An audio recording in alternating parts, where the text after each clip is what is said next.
नमस्कार साथियों, मैं हूं घुमंतु कृष्णा। आप सभी लोगों का अपने वीलॉग चैनल पर दिल के गहराई से आप लोगों का हार्दिक स्वागत करता हूं। दोस्तों, इस समय मैं एक बागीचे में हूं और यहां पर बहुत ही ताज़ी ताज़ी ठंडी ठंडी हवा खा रहा हूं। इस इतने भीषण गर्मी के बावजूद, इस बरसात भरे मौसम में, इतनी उमस होने के बावजूद इस बागीचे में वो सुकून, वो ठंडक मिल रही है कि मैं आप लोगों से बयान नहीं कर सकता।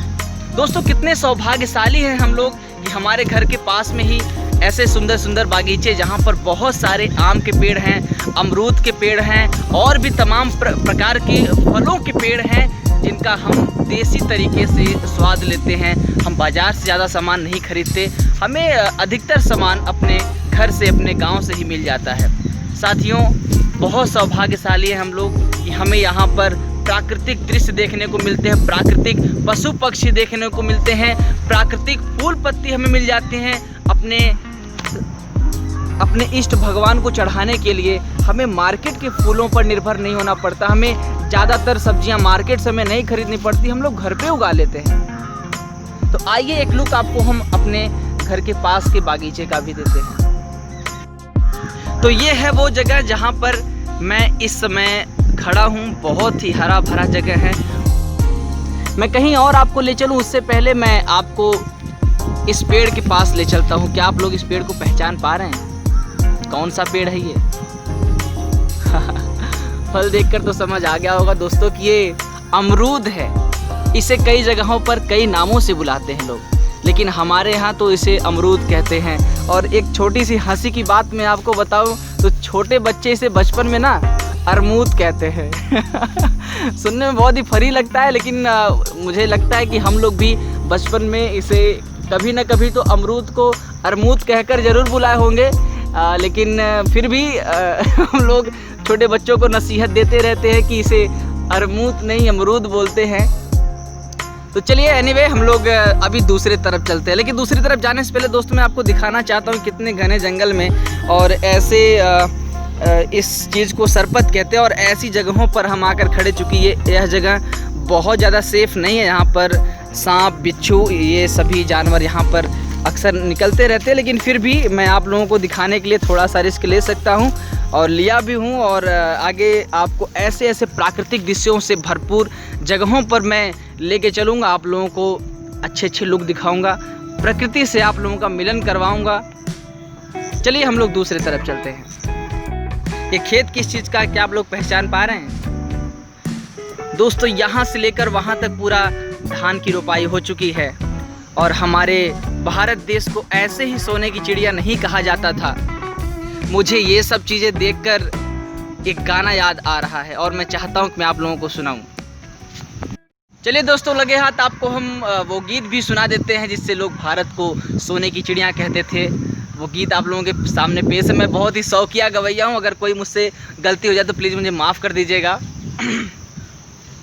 अरे हमारे देशवा हो, हमारे देशवा हो, हमारे देशवा, हाय सोने के चिड़ैया हमारे देशवा, हाय सोने के चिड़ैया हमारे देशवा। Thank you so much for appreciating मी।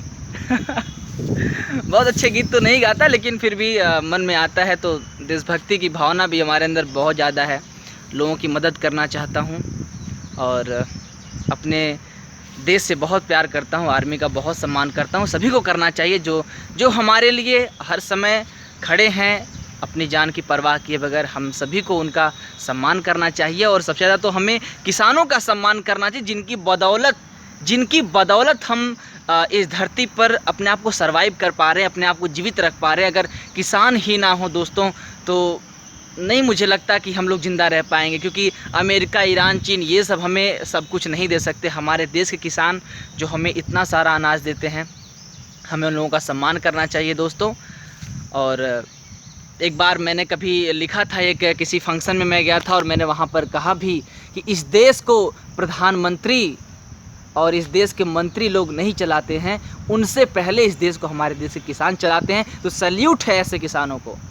चलिए हम आपको दूसरी तरफ लेके चलते हैं। अब देखते चलिए कि मैं दूसरी तरफ भी जा रहा हूँ तो कितने खतरनाक रास्ते से होकर के जा रहा हूँ। मैं जंगल के बीचों बीच से जा रहा हूँ। आप नज़ारा लेते चलिए।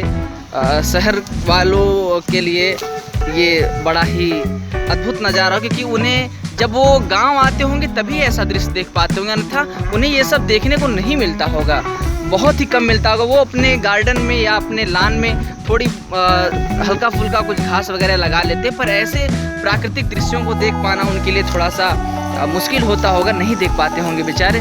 लेकिन हम ऐसे लोगों को अपने ब्लॉग चैनल से जोड़ना चाहते हैं और उन्हें दिखाना चाहते हैं कि हम ऐसे दृश्यों में रहते हैं, ऐसे परिवेश में रहते हैं जहाँ हमें 24 घंटे शुद्ध ऑक्सीजन हवा मिलती है। तो चलिए हम आपको ले चलते हैं। हाँ, हम आ गए बड़े वाले बागीचे के अंदर, जहाँ पर बहुत सारे आम के ही पेड़ हैं, बहुत सारे आम के पेड़ हैं। आप देख सकते हैं ये बड़े बड़े पेड़ जिनमें बहुत सारे फल लगे हुए थे, और वो सारे फल इस समय पूरे बाग के मालिक ने तुड़वा लिए हैं और वो सभी मार्केट में बिक भी चुके हैं। और लेकिन उससे पहले मैं बता दूं कि हम लोगों ने इस बागीचे में आम के फलों का बहुत ही ज़्यादा लुत्फ़ उठाया था।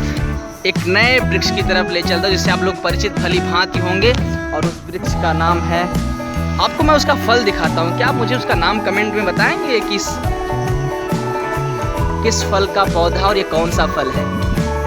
कोई पहचान पाया? मैं बहुत सारे इसमें फल लगे हुए मैं दिखाना चाहता हूँ आप लोगों को, और इन सब का भी लुत्फ़ हम लोग बहुत ही मज़े से उठाते हैं। एक्चुअली हम लोग इसका चटनी बनाते हैं। चटनी मीन यू नो, हम लोग इसे पीसते हैं, और उसको पीसते हैं सिलवट और लोढ़ा से। वो भोजपुरी में एक गाना भी आया था, पीस दिल सिलवट और। आइए हम आपको दिखाते हैं वो वृक्ष जिसमें फल बहुत लगे हुए हैं। आइए तोड़ के खाते भी हैं एक ये वाला। उससे पहले मैं आपको दिखा दूं कि इसमें थोड़ा सा दूध भी निकलता है। तो इस दूध को हम लोग क्या करते हैं, इसे पेड़ में रगड़ के ख़त्म कर देते हैं, और इसके बाद हम इसे, वाह,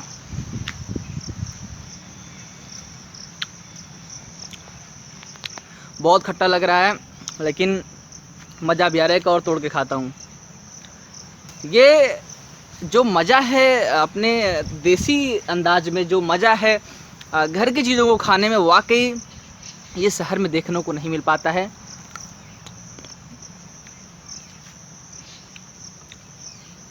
जस्ट एंजॉइंग फ्रेंड्स।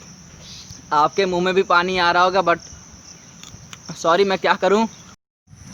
इस पेड़ में देखिए बहुत सारे फल सामने ही लगे हुए हैं। ये जब पक जाता है तो ये पूरी तरह से लाल हो जाता है और खाने में थोड़ा सा मीठा लगता है। अभी ये छोटा छोटा बच्चे टाइप का है, तो ये एक्चुअली खाने में अभी बहुत ही खट्टा लग रहा है, बहुत अच्छा भी लग रहा है। लेकिन जब ये थोड़ा सा और बड़ा हो जाता है तो ये ना खाने में थोड़ा सा, इसकी जो बीज होते हैं अंदर, अगर बीज सहित आप खाते हैं तो थोड़ा सा आपको ये कड़वा लगता है, थोड़ा सा कसैलेपन में आ जाता है। लेकिन जब ये पक जाता है तो पूरी तरह से ये मीठा भी नहीं होता, पूरी तरह से खट्टा भी नहीं रह जाता है, और बीच में जो बीज होते हैं वो तो अलग ही इसका स्वाद देते हैं। एनीवे, आगे चलते हैं। चलिए हम आपको अभी बहुत सारे करौंदे के पेड़ दिखाते हैं। ये सब करौंदा का ही पेड़ है। हमारे इधर ये बहुत ज़्यादा तो नहीं, लेकिन इसका इतना सा बागीचा है जो बहुत अच्छा लगता है। हम आपको और भी जगह ले चलेंगे। हमारे आसपास में ऐसे बहुत सारे बागीचे हैं जिनमें करौंदा है। वाह,